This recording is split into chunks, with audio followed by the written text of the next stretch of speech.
तो आज मैं आपको एक अनोखी रहस्यमय कहानी सुनाऊंगा। अगर आप चैनल पर नए हैं तो अभी सब्सक्राइब कर ले तथा कहानी पूरा देखें। अंत में एक अनोखा रहस्य छुपा है। धन्यवाद। तो सुनिए। बहुत समय पहले की बात है, जब पृथ्वी के विशाल वनों में भ्रम नाम का एक घना कोहरा छाने लगा था।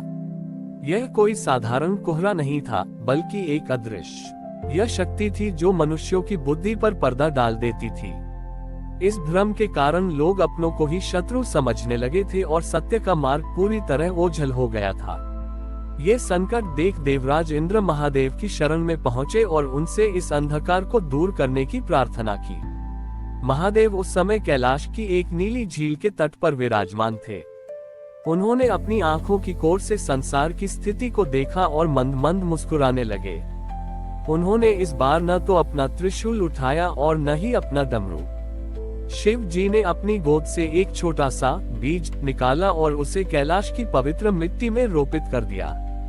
माता पार्वती ने विस्मय से पूछा कि हे नाथ, जहाँ पूरी सृष्टि भ्रम के जाल में फंसी है, वहाँ आप इस बीज का क्या करेंगे?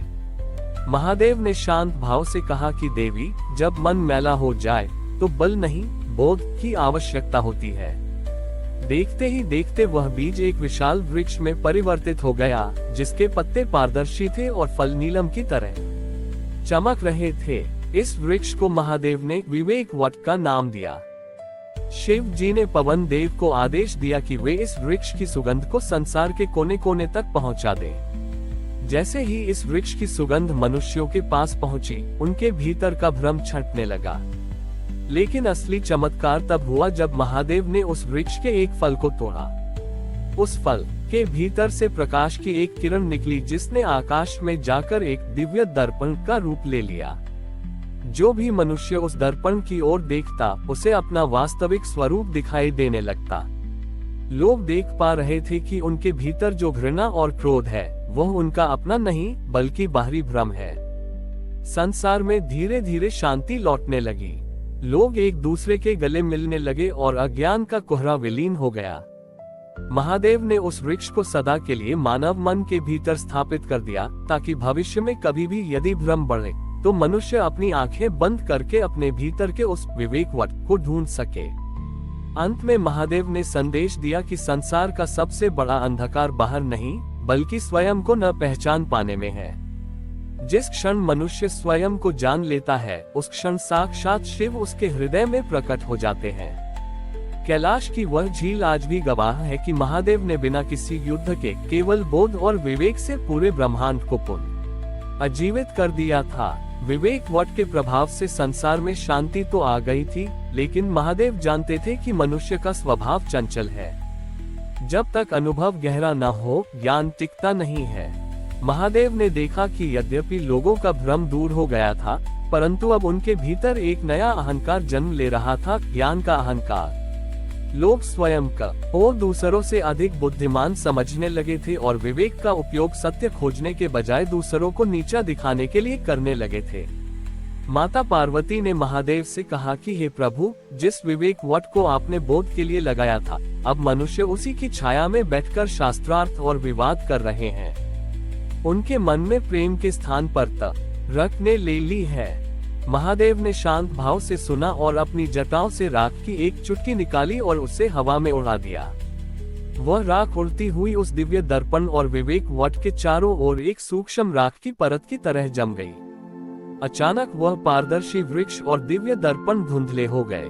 जो लोग तर्क कर रहे थे, उन्हें दर्पण में कुछ भी दिखाई देना बंद हो गया। संसार में एक बार फिर बेचैनी फैल गई। लोग व्याकुल होकर चिल्लाने लगे कि हमारा ज्ञान कहाँ गया।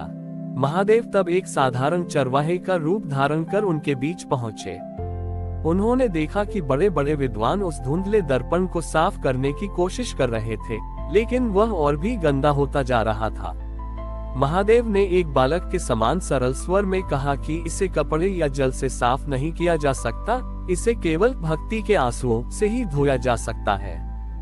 जब लोगों ने उस सरल चरवाहे की बात सुनी और अपने अहंकार को त्याग कर ईश्वर के प्रति समर्पण भाव दिखाया, तो उनके नेत्रों से करुणा और प्रेम के आंसू बह निकले। जैसे ही प्रेम कि वह पहली बूंद धरती पर गिरी, विवेक वट की राख धुल गई और वह पहले से भी अधिक तेजस्वी होकर चमकने लगा। इस बार उस वृक्ष से फल नहीं, बल्कि पुष्प झड़ने लगे। उन पुष्पों का नाम था श्रद्धा। महादेव ने समझाया कि बिना श्रद्धा और करुणा के विवेक केवल एक शुष्क तर्क है जो हृदय को कठोर बना देता है। जब विवेक और करुणा का मिलन होता है, तभी मनुष्य वास्तव में शिव तत्व को प्राप्त करता है। उस दिन के बाद से संसार में यह मान्यता स्थापित हुई कि ज्ञान वही श्रेष्ठ है जो हृदय को कोमल बनाए, न कि वह जो मस्तिष्क को अभिमानी कर दे। हमारी और भी आध्यात्मिक एवं अनोखी कहानियां देखने के लिए हमारे चैनल पर जाएं तथा धार्मिक एवं पौराणिक अनोखी कहानियां हमारे चैनल पर है। कृपया जाके देखें तथा हमारे चैनल को सब्सक्राइब करके रखें और वीडियो लाइक जरूर करें। धन्यवाद।